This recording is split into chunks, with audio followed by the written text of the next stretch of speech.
farmers can keep taking thousands and thousands of tons of potatoes and dumping them off in a big hole somewhere because there's no market for it? How long can our fishermen take all the fish and just let them die because there's no market for it? How long can we keep sustaining America like that when they're taking all the vegetables and they're just destroying them because there's not a good market for it? There's not enough money to be made from it. So instead of giving it to people to eat, amen, to keep them alive, they just assume let it rot in the field, amen, and to put it in your house.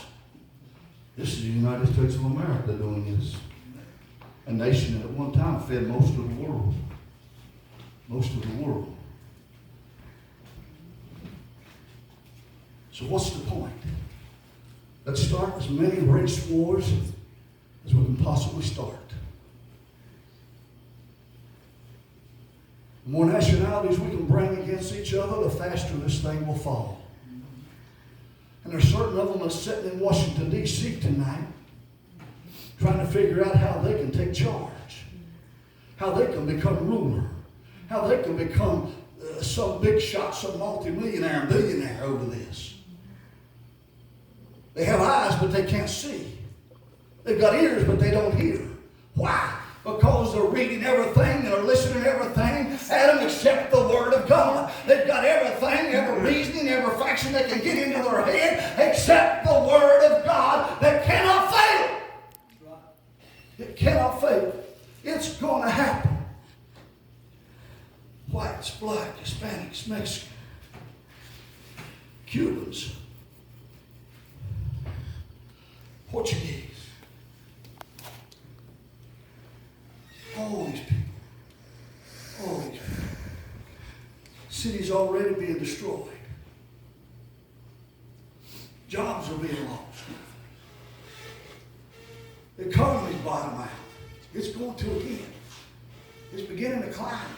It ain't going to last. It ain't going to last. When the economy bottoms out, I was a soldier. How many of y'all veterans in here? Anybody? Terry back there, he was a general in the Air Force, I think, wasn't he? Huh? But I know this much. Every 2 weeks, every 15 days, I got a payday. And with that payday, I paid rent. I paid the utility. I fed my family.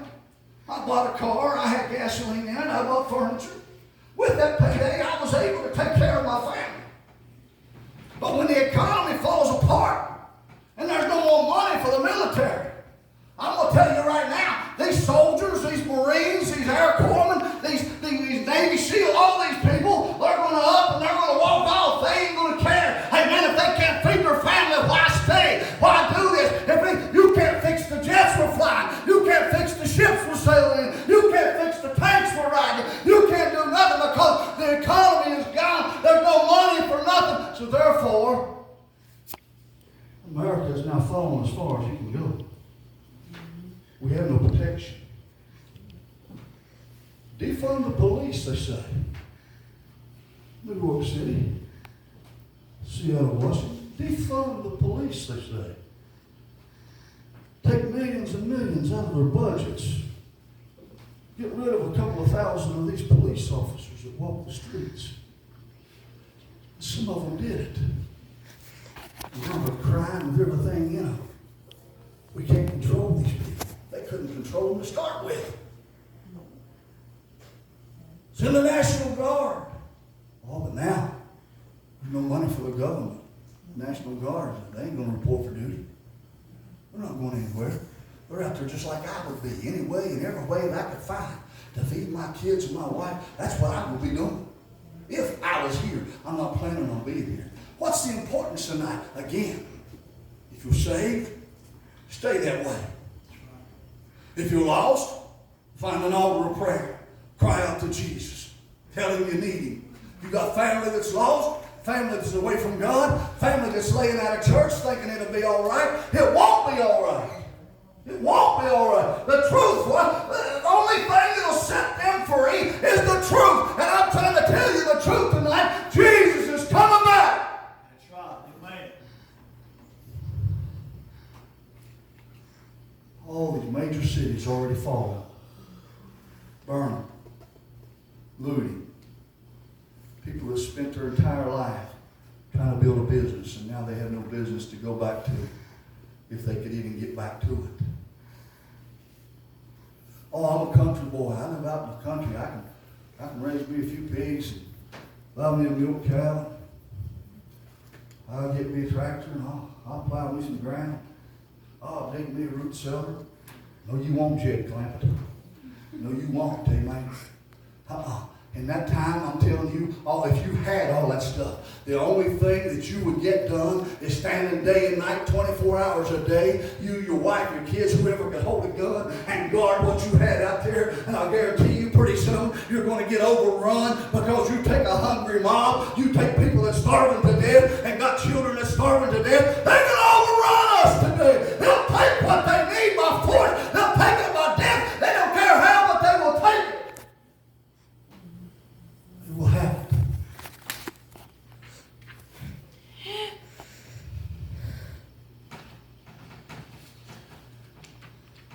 Right now, America is recognized as the most powerful force in all the world. Right now. But what the EU is working on, United Nations, what these communist nations are working on, they're all coming together. They're leaving us out. And they're leaving Israel out. Yeah, we help Israel, so God help. No. When it comes down to that, they'll try to take care of the home folks before they ever worry about Israel. I'll guarantee you that.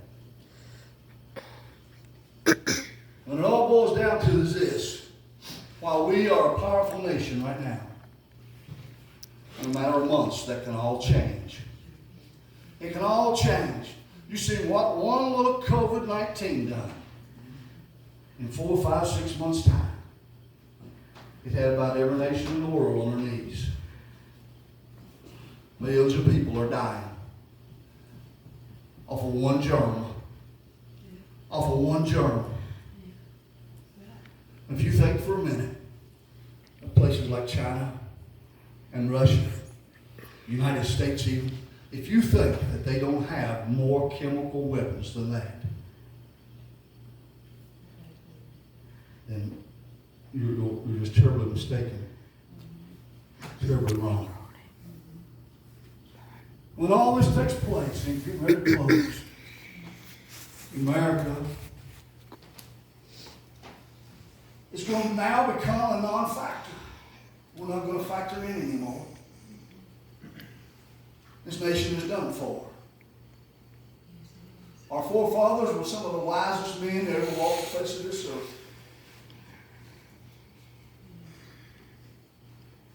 They laid us out a plan to live by.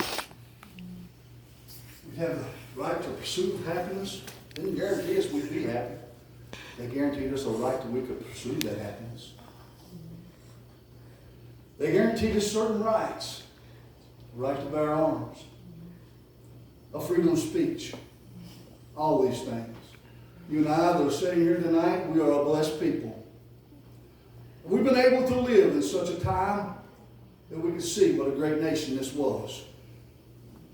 But I challenge you tonight, when you go home, 10 o'clock or whatever, turn you on a news station somewhere and start to look and see what's going on in this world. Watch as it expands. Watch as it reaches out further and further. No boundaries. And remember what this little preacher said to you tonight. We are in the beginning of sorrows.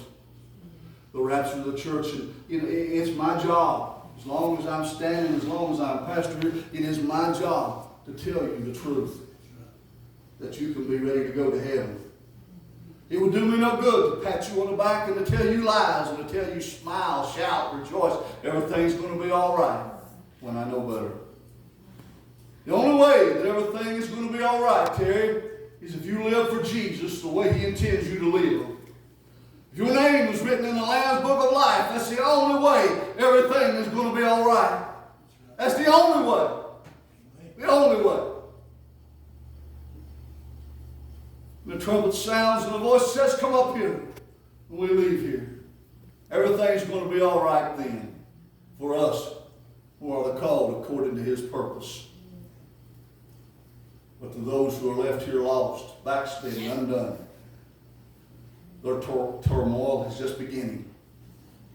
Tragedies in their lives are just starting.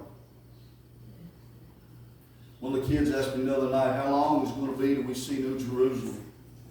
Well, in simple terms, it's like this. After we see the beginning of sorrows and the 7 years tribulation period, God's going to bring us back that's been raptured. We're going to rule and reign on this earth for 1,000 years, a millennium, the Bible describes it.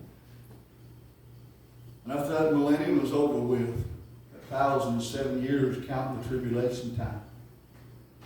If you read on from where I read you'll see a city that John described coming down out of heaven. Because Jesus declared himself, heaven and earth will pass away. It's not going to be worth having when they're done with it. It's not going to be worth having once they're done. That city that John saw, whose builder and maker is God, the greatest architect in the world. Oh, my Lord. Well, they said this. He said, in my Father's house are many mansions. He said, if it were not so, I would have told you so. He said, but I go away to prepare a place for you, that where I am, there you may be also. In my Father's house are many mansions. I don't want what this world is turning into. I don't want anything to do with that. Heroin don't make me happy. I've never tried it. And I've seen what it's done to others. It wouldn't make me happy at all. Meth doesn't make me happy. Never tried it. But I've seen others destroyed by it. Budweiser doesn't make me happy. It used to. Jack Daniels, it used to. But when I was a child, I spoke as a child and I acted like one. But when I become a man, I realize that a man has responsibilities, and a man has duties to his community, to his church, to his family, to his God. Responsibilities. Responsibilities.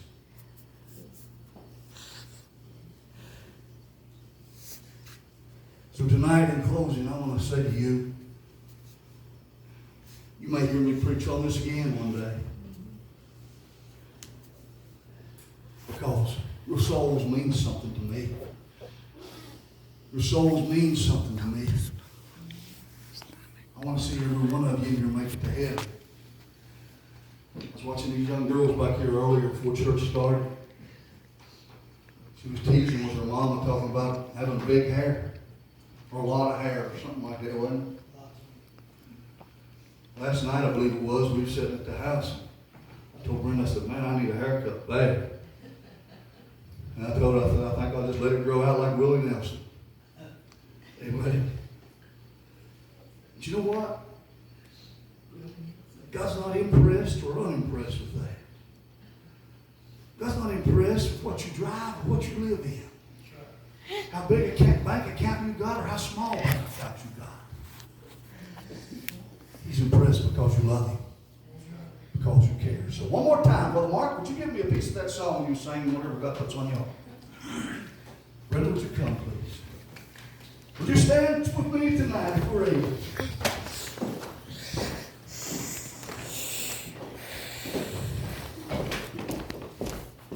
America, as a tipping point, it's found in the balances being weighed, and it's being found wanting, as the Bible describes it, because we're on the short end of it. Don't get lulled into that place that you feel like the Army will protect me. We've got a Navy. We've got the best Air Force in the world. We've got nuclear weapons. They'll all be turned against this nation one day. They'll all be turned against us. We are right now in the most critical, serious times of our lives. It don't matter if you're 66 years old like I am, you're 20 years old like she is, if you're 13 years old like she is, in your 80s like she is. if you're only 7 like she is, it does not matter. It does not matter the sins you had yesterday. What matters is, what are you going to do today? What are you going to do today? As they sing this song, you're ready to go while you stand there and you pray for somebody that you might know, have on your heart that's not ready. Georgia wants to sit up and be quiet. Now, if you're in the house and you're not ready, as far as I know, maybe all of you are. As far as you know, I am, but I know the truth.